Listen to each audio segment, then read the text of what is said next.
嗱，咁我講翻陣間嘅流程先。咁一如既往呢，咁首先就係行政長官同埋第6任行政長官嘅當選人呢，會係兩位去到台前邊，就俾大家影相同埋拍攝諸如此類啦。咁然後佢哋兩個完咗呢一個動作之後呢，各自就會上台。咁行政長官會首先用中英文去發言，然後就係第6任行政長官當選人就係用中英文發言。咁然後就係冇呢個答問環節呢，咁兩位就會離開嘅。OK，咁大家係啦，睇稍後片刻。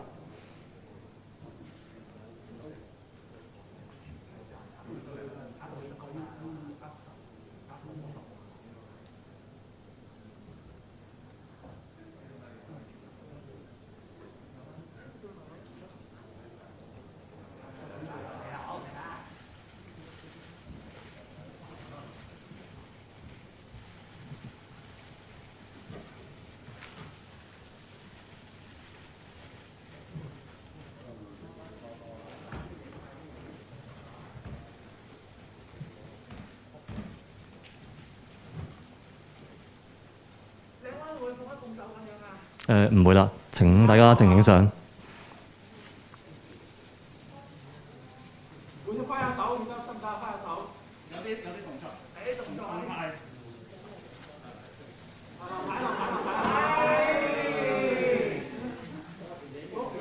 好嘅。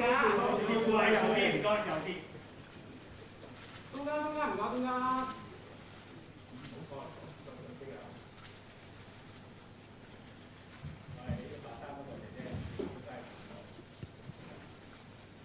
好，差唔多啦。咁有請行政長官同埋第6任嘅行政長官當選人啦，分別上台上面。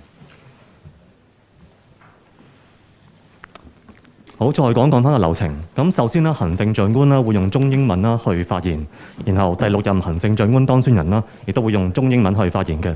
咁一如既往啦，之後我哋就冇呢個答問環節，今日嘅會面呢就會結束嘅。我哋依家首先有請行政長官。各位傳媒朋友，各位香港市民，早晨。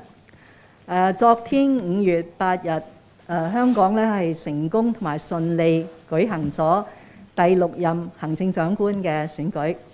我今早咧係非常之高興，可以係第一時間呢就係同當選第6任行政長官嘅李家超先生喺政府總部會面，等我可以親自恭賀佢啊！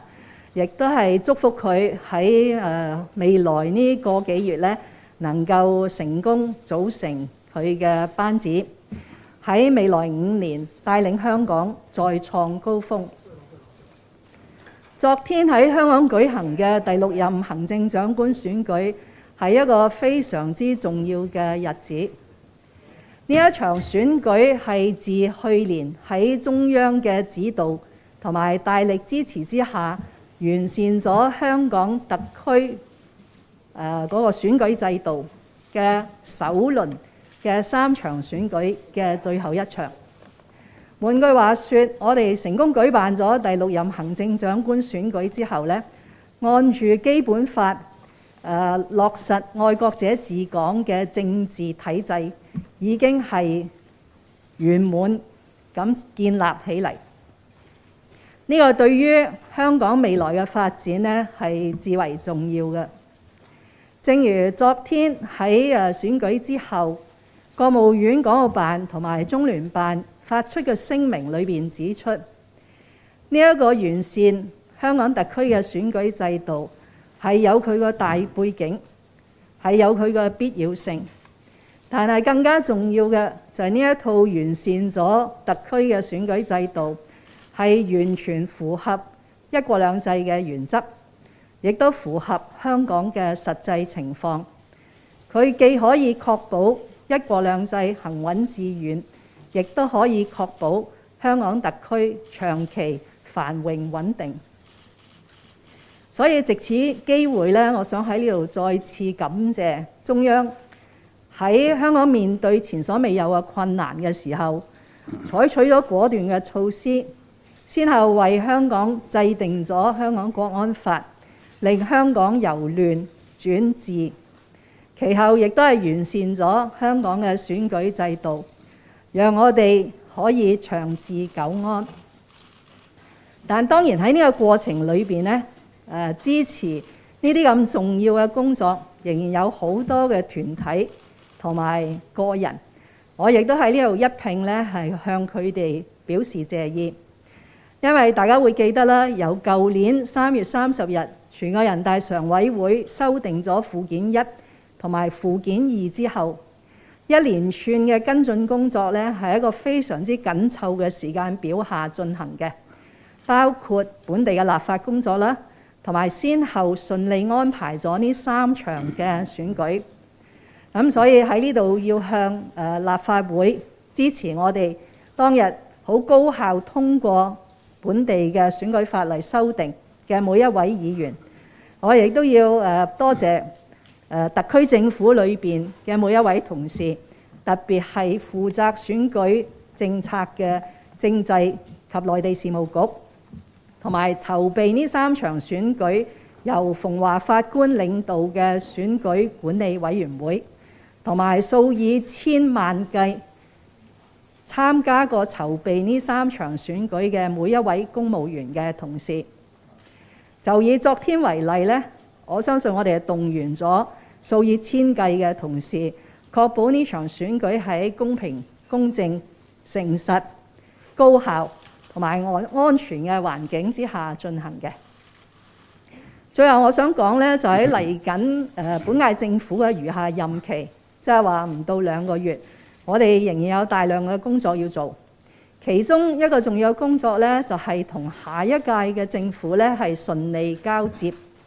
咁所以正如我昨日發出嘅聲明呢，由我領導嘅特區政府將會為由李家超先生開始籌組嘅第6屆嘅特區政府呢，提供一切所需嘅協助，包括可能大家都好關心嘅就係特區政府嘅重組嘅工作。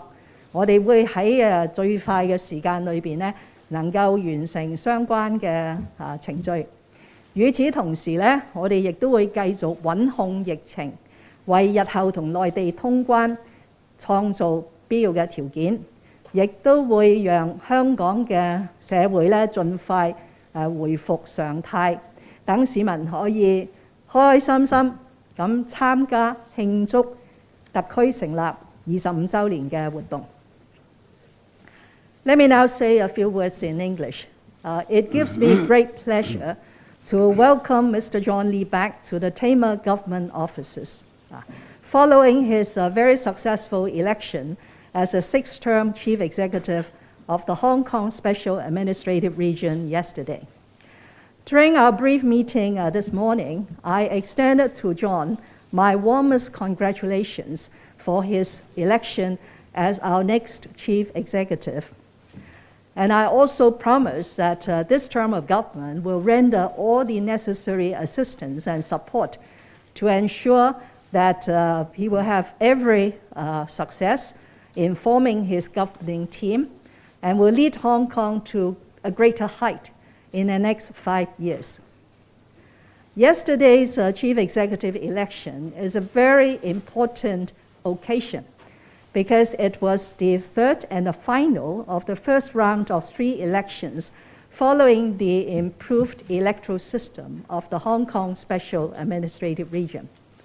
As we all know, there was a very severe backdrop to why we need to improve Hong Kong's electoral system. And I am very grateful to the central authorities for taking very timely measures to help Hong Kong to restore her stability. First, with the enactment and implementation of a national security law, and last year, with the improvements to the Hong Kong Special Administrative Region's electoral system. As pointed out in the statement made by the Hong Kong and Macau Affairs Office of the State Council and the liaison office of the Chinese People's Government in Hong Kong yesterday, the electoral reform improvements will enable that Hong Kong will continue to thrive as a special administrative region under this important principle of one country, two systems, and will also lay a very solid foundation for the continuation of Hong Kong's stability and prosperity.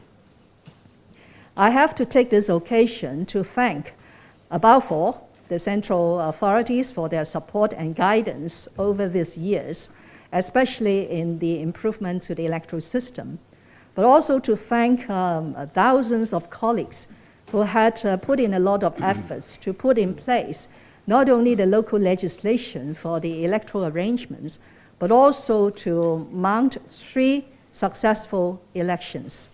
That is, the election committee subsector election last September and the 7th term legislative council election last December, and then yesterday, the 6th term chief executive election. I have to express my personal appreciation, particularly to the Electoral Affairs Commission, chaired by Justice Barnabas Fung, for hosting a very efficient, honest, and fair election, leading to the election of my former colleague, Mr. John Lee. In the remaining days of this term of government, we will render John every assistance that he needs to form a new government, and including, of course, the much talked about reorganization of the government structure. And at the same time, I and my administration will continue to fight this COVID-19 epidemic in order to enable the people of Hong Kong to return to normal life as soon as possible, and also to lay a strong foundation for the resumption of quarantine travel into the mainland. This year is the 25th anniversary of the establishment of the Hong Kong Special Administrative Region. I hope very much to celebrate this very important occasion with the people of Hong Kong. 而家請李家超先生發言。首先係多謝行政長官。各位傳媒朋友，早晨。昨天係2022年行政長官選舉，今日係我選舉當選嘅翌日。由於兩屆政府之間嘅交接工作係好多，而時間呢亦都係好緊迫，只有大約7個星期多，所以我非常感謝行政長官今日安排咗時間同我會面，立即咧係展開一啲交接嘅工作。我首先感謝行政長官安排咗候任行政長官辦公室，好讓我喺琴日當選嘅下午咧即刻可以展開工作，所以我係感謝行政長官就辦公室以及人員嘅安排咧係表示謝意嘅。我亦都感謝特區政府喺行政長官嘅領導之下，琴日係舉行咗一場成功而且係好順利嘅行政長官選舉。喺呢個選舉裏邊，我作為參選人有好多親身嘅經歷，我亦都充分睇到參加工作嘅公務員以及相關嘅人員呢，好專業咁喺不同方面嘅安排呢，係既周詳，亦都係好細緻嘅。我亦都聽到不同嘅選委呢，對今次選舉嘅安排呢，係好有正面嘅評價。我多謝行政長官同埋所有參與昨天舉辦嘅選舉嘅所有同事，多謝佢哋嘅辛勞同埋專業嘅工作。剛才我同行政長官會面嘅時候呢，討論咗喺未來幾個星期我哋嘅交接工作，包括正如剛才行政長官所講，架構重組有關方面嘅一啲事宜嘅，亦都有討論過我哋喺未來呢幾個星期嘅防疫抗疫工作將會係個走向會係點，亦都有大家提及呢係慶祝香港回歸祖國25週年嘅慶典活動呢嘅一啲考慮。喺政府架構重組方面，我感謝行政長官，佢喺重組方案方面呢，其實已經係做咗好詳細嘅一啲分析同埋計劃嘅。咁我對建議嘅內容呢係好多謝嘅。咁我亦都係喺某一啲細節嘅方面呢，就剛才同行政長官呢有交換嘅意見。咁亦都好多謝行政長官俾咗佢一啲睇法我嘅。咁我會翻去思考一下。之後呢，我嘅後任辦嘅同事呢，亦都會盡快呢同行政長官嘅辦公室嘅同事呢係商討細節嘅。今日稍後呢，我會去香港特別行政區嘅司法同埋立法機關分別進行禮節性嘅拜訪，先會呢同終審法院首席法官張舉能法官係會面，之後呢就會同立法會主席梁君彥會面嘅。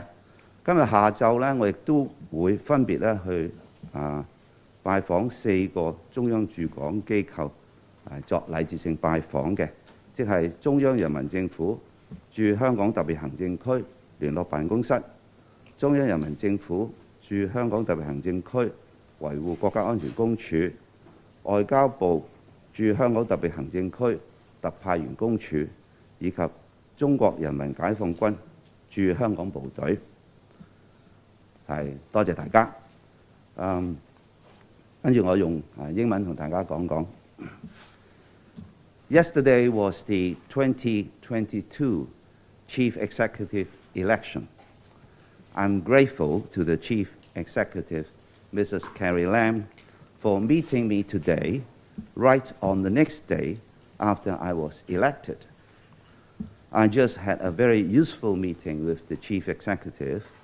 The discussion was useful to ensure a smooth transition to the new term of government. And we are working under a very tight schedule of some 7 weeks from now to the 1st of July. I would like, first of all, to thank the Chief Executive for arranging very quickly the office of the CE-elect, allowing me to work in the new office in the afternoon right after the election yesterday. I thank her for arranging the office as well as the helpful staff. I would also like to thank the government for organizing a successful and orderly election yesterday. As a candidate during the 2022 CE election, I saw firsthand the professionalism of the civil servants of the government through their meticulous planning of every element of the electoral arrangements. Different members of the election committee have expressed appreciation similarly towards the arrangements. For that, I thank the Hong Kong SL government under the leadership of the Chief Executive and all the civil servants and personnel who took part and contributed to the smooth running and the success of the election.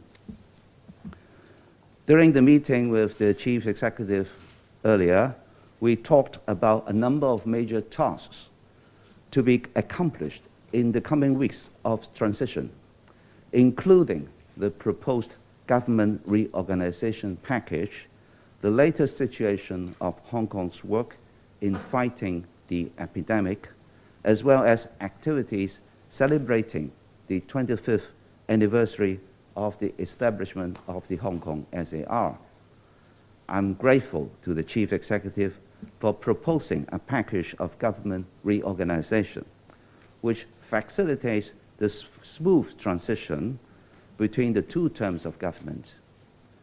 The current proposal has already taken various relevant factors into account, and the suggestions are detailed. We exchanged views on certain elements in the package. I shall reflect on those views, and colleagues in the CE-elect's office will be discussing in detail with the colleagues of the CE office ASAP. Later this morning, I shall meet with the Chief Justice of the Court of Final Appeal, Chief Justice Andrew Zhang, and the President of the Legislative Council, Mr. Andrew Leung, respectively. In the afternoon, I shall visit the 4 offices set by the Central People's Government in Hong Kong, SAR. That is, Liaison Office of the Central People's Government in the Hong Kong SAR, Office for Safeguarding National Security of the Central People's Government in the SAR, Office of the Commissioner of the Ministry of Foreign Affairs in the Hong Kong SAR, and Chinese People's Liberation Army Hong Kong Garrison. Thank you very much. 好啦，今日嘅會見到此為止，唔該晒大家。